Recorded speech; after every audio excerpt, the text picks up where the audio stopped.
All right. Hello, everyone. I have been looking forward to doing this lecture. I hesitate to use the word lecture. How about we just call it a talk?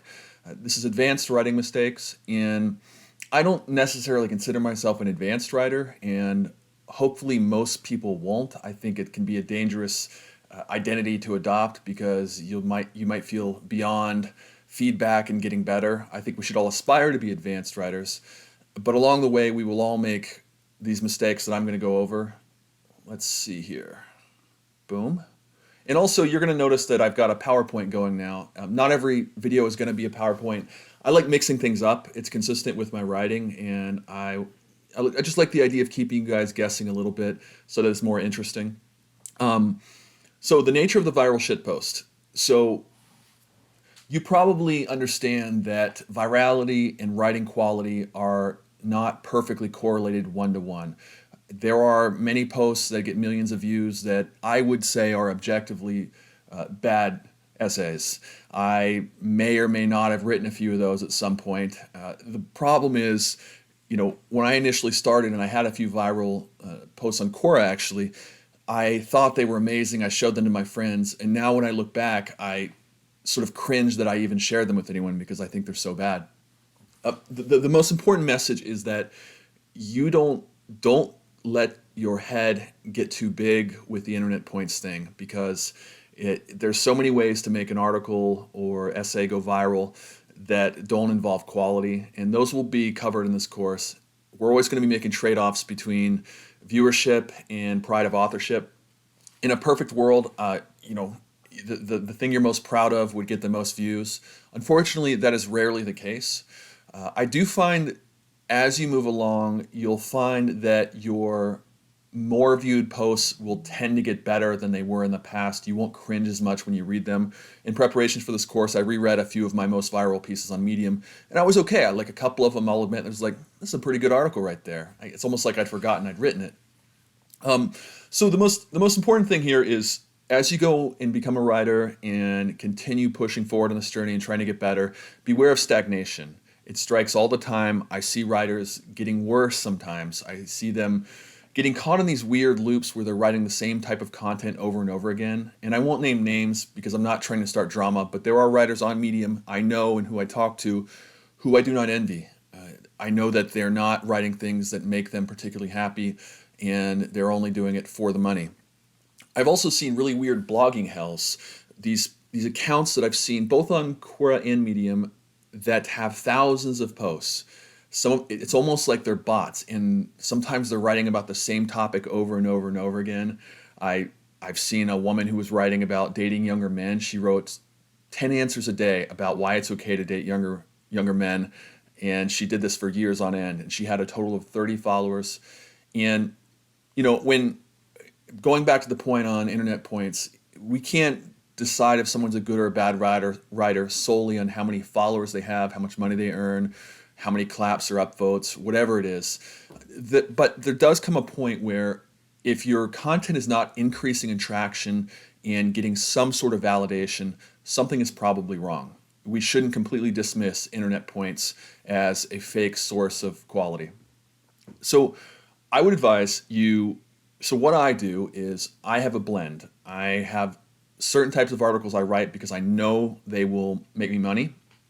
I have a style of writing them. Sometimes it's a certain topic, and I usually make those 25 to 30% of my articles. I try not to make them too cliche and keep them interesting. And then sort of a middle 30 to 40%, I do things that might have, we'll call it commercial appeal, mass appeal, and then the rest are just sort of experimental articles.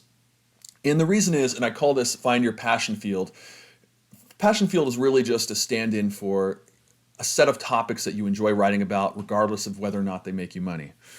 I want you to retain your idealism and your belief in writing and your love of it, because if you don't, and you get to a place where you're just writing for money and you're just pecking away at these keys and you become a keyboard monkey, you're nothing more than a corporate guy or gal. You're doing the same thing you would do in an office, and I would hope that no one is doing this so that they can feel like they're in a cubicle still. So retain your idealism, create a structure, a style of a content blend where you are writing to make money, but you're also experimenting and trying different things, because when those experimental pieces sometimes stray into the land of virality, and they also challenge your mind. They help you get better at writing, and they give you more versatility. The thing is, readers are going to get, I would say, readers are going to get not nauseous, but fatigued if you just keep beating the same topics to death over and over again. I've seen a number of very popular writers get pushed to the side, essentially, from making a living on Medium because they're not willing to diversify more. Okay, so double-edged swords. Second person voice. So many writing courses and coaches will preach about second person voice, saying you need to do this, you need to go do this, and using the word you frequently in your sentences. And it's actually a very effective tool. It's direct, it engages the reader, it makes them feel like you're talking directly to them. But, and this is a big but, it can very easily stray into the land of being too bossy. I try to mix up my use of voice between first, second, and third when I write. I think changing voice a lot helps engage the reader and retain them. But the challenge is second person voice goes from engaging to bossy in a very, it's like, there's like a line, and you have to keep a sense of when that's happening, because at some point the readers are going to be thinking, this guy is being really bossy with me, I'm out. So that's the first one. The second one, writing a book. So I have ghostwritten one book for a client. It was great money, but it was one of the biggest time sucks of my life. As of me giving this this talk, I have gone back and forth with a major publisher about a book proposal, and my goal initially was and is to land a large advance. The problem is that books in general are not a way to make a living unless you are in the 0.001 percentile or you strike gold and have a viral book somehow. Book companies can eat up your time, send you tons of feedback, you can go back and forth with them and not get an actual deal. In fact, I don't know of many writers right now that are making a substantial living with books, and they're fantastic writers.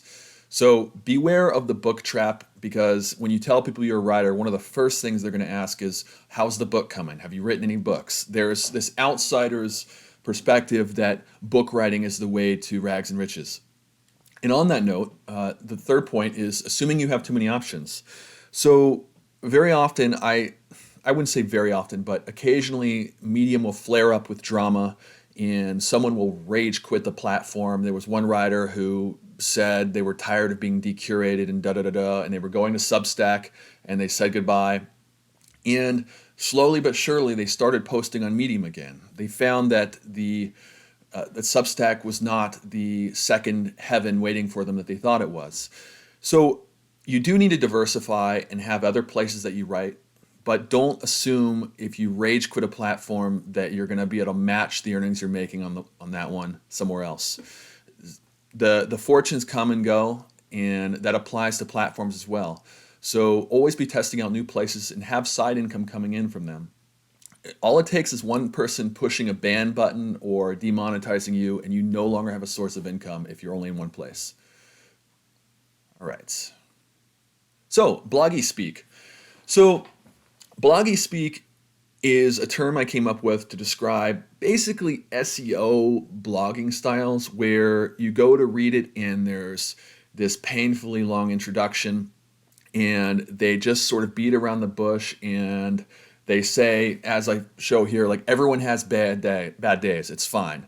And maybe after that they'll go, you need to learn to be happier, here's why, and blah, blah, blah, blah. So they go on and on rather than getting to the meat of the article. So beware of that. And as I've mentioned before, keep your intros very short and set the context for what the article is going to be about, and give them some sort of cliffhanger, something to hang on to that will keep them around longer. Another one, oh yes, politics. So this is kind of weird. I've noticed that on many private blogs and company blogs, there's so many opening sentences that begin with, oh yes, politics. Oh yes, we need to exercise, the thing we hate most. Oh yes, don't ever say oh yes. Or any sort of, you should have a cliche radar that, I mean, I have one, but I think it develops and gets better over time as you spend more time writing. But just keep an eye out for little phrases like that. So the third one, every woman wants to meet a great guy. So that's a perfect example of a fluff opening sentence. It is stumbling out the gates because it's just super generic and vanilla. It doesn't say anything. Every woman wants to meet a great guy. Oh, but I can't meet a great guy because the apps are so bad. We all get it. I mean, it just sounds so like a writing bot. So beware of generic openers that seem like neutered, I would say. Tries to be funny when it isn't necessary. So years ago, I had an article, and for a brief period, I tried to promote my content on Reddit. It didn't go particularly well. And one time I shared it, and I remember seeing all these comments. Somehow it got a lot of traction. And the top comment was, very interesting article, but I hate the way it was written. And I had written the article, so I immediately was like, meh. So I reached out directly to that user and in a very kind way said, hey, I saw that you didn't like the way the article was written. I actually wrote the article. I'd be genuinely curious to hear your reasoning. And to his credit, he was very nice. He wasn't disrespectful. He came back and basically said that the author, me, was trying to be funny too often and insert jokes into the article. And it made sense when I looked at it. You know, it wasn't really a humor article. My personality is very jokey. I goof off a lot. And I was trying to insert that too much into the content.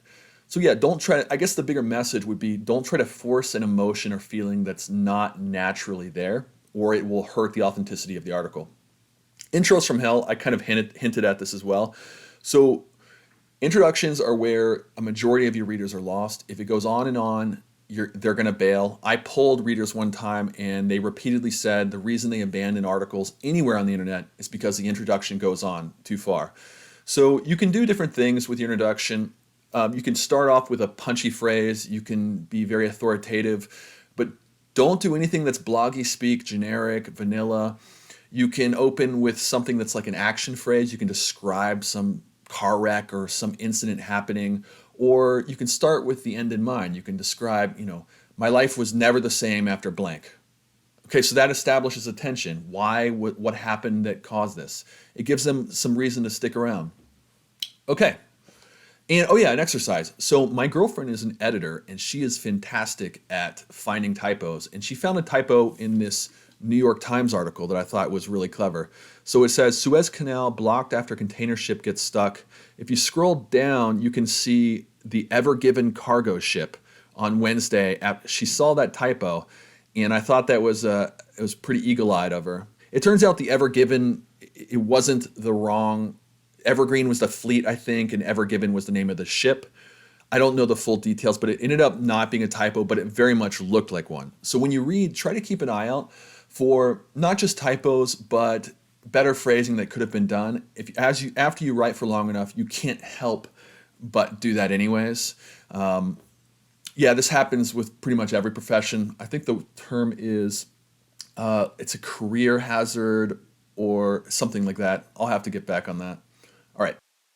Okay, losing sight of the fundamentals. So as we go down our path as a writer, it can be very easy to forget the very simple things that we learned in grade school and high school. And those things can actually carry us quite far and save us from many of the writing sins we will all commit. So for example, active voice. When I see struggling bloggers, I realize much of the time that their articles are full of passive voice, and the simple act of switching to more active voice would rejuvenate them. They would get more views and make more money. I'm not going to turn this into a giant lecture on active voice, but at its most simple level, I walked the dog would be active voice. The dog was walked by me would be passive voice. Active voice is shorter. The sentences are shorter, they're more direct, they're more engaging, and they require less fluffy language. If you have an essay that's written largely in passive voice, you will not retain many readers. I would encourage you to read up more on active voice. It's kind of a thick subject to go in at depth, but there's a million websites that go over it. It's Grammar 101. Repackaging cliches. So as you get better at spotting cliches, I want you to resist the urge to change them around while keeping the central cliche intact. So for example, I saw everyone knows water under the bridge. It's a known phrase. He wrote water under the aqueduct. And it doesn't work better when you do it that way. It just makes the reader turn their head sideways because it just comes off like you're trying to be cute and clever, and Ideally, either you use the cliche or you write something that's not a cliche, but you should never repackage it. Lastly, getting back to the basics. So blogging, in essence, is essay writing. And I don't know if you learned this in high school, but one of the things we were taught was how to write a 5-paragraph essay. You have your intro where you tell them what you're going to tell them. Then you have your 3 main paragraphs, a central idea on each paragraph. And then you bring it all together at the end and you tell them what you told them. Now, I wouldn't necessarily do your blogs exactly like you did a school essay, because we've been sort of conditioned to roll our eyes as we write those, the night before in high school, and we're miserable the whole time, and we were probably fluff article machines back then. But there is a very good skeletal structure to those essays that you can use in blogging, namely the element of focus. Keep the article within its lane on what it's supposed to be about. Try not to stray from the reservation too much. Each paragraph should be a central idea. Don't try to put too many things together. And I don't always do these things perfect, by the way. I make mistakes in this all the time. But having your intro and your conclusion shaking hands like they did in high school, it does great in an actual blogging article, because it reminds the readers of why they stuck around to read your piece. And when your article actually ends, it should have the readers going, yes, got it. So hopefully this section was helpful, and I will see you soon.